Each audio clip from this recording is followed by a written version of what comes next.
Many years ago, and following a meeting that was attended by a former archdeacon of our beloved Diocese of Manchester, the well-known, characterful and former devoted church warden, Peter Bentley Crabtree, turned to me and said, "Do you know what, Vicar? You've only got one problem." "Only one?" I retorted. "What might that be?" "Well, it's this," Peter went on to say. "What you seem to think is written right across your face." Clearly then, I would be hopeless in a game of poker, and I obviously possess one of those sorts of faces that would convey my hand without even saying a word. We all have different faces, do we not? Even by degree, so-called identical twins. There are those who look quite grumpy until their smile seems to transform them. Others there are who possess a smiling disposition that is positively contagious. The effervescent Carolyn McKittrick, former head girl of Bury Grammar School, comes naturally and immediately to mind. I, on the other hand, and according to my wife, often have a facial expression that is more akin to a seal awaiting the heavy blow of a hackapick from a member of the Inuit tribe of Canada out on a midday hunt. Perhaps this trait runs in my family. In the ancestral archive lodged in the vicarage, I have a photograph of my paternal great-grandmother, whose expression thereon resembles an unhappy mix of a somewhat aggressive and psychotic pit bull terrier and a Glaswegian bare-fisted prize-fighting boxer. But then I suppose living in Brechin in the northeastern corner of Scotland in the mid-19th century was no place for the flaky or the feeble.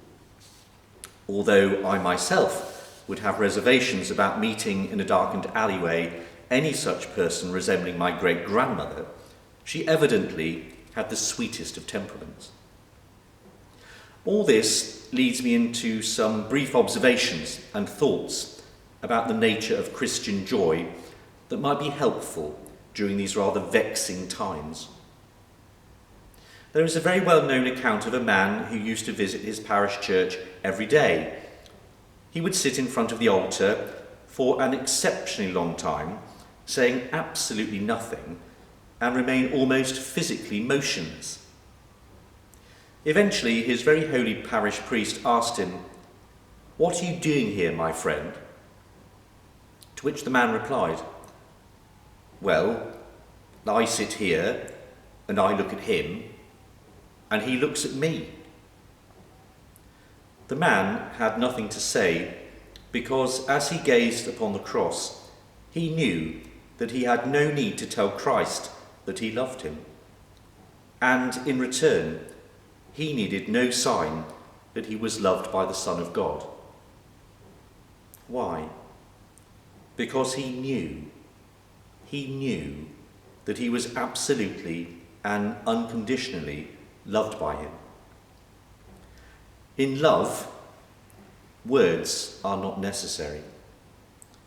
Christian joy flows from the knowledge and the experience of being loved by God. We know this when we experience his forgiveness, when we partake of the food of angels, and when we trust in his word, when we know at the very deepest level of our hearts this to be true. Recall the words of Jesus in St. John's Gospel, chapter 15, verse 11. "These things I have spoken to you, that my joy may be in you, and that your joy may be full." At the end of her very holy life, Mother Teresa wrote these words: "Make every effort to walk in the presence of God, to see God in everyone that you meet, in the streets in particular.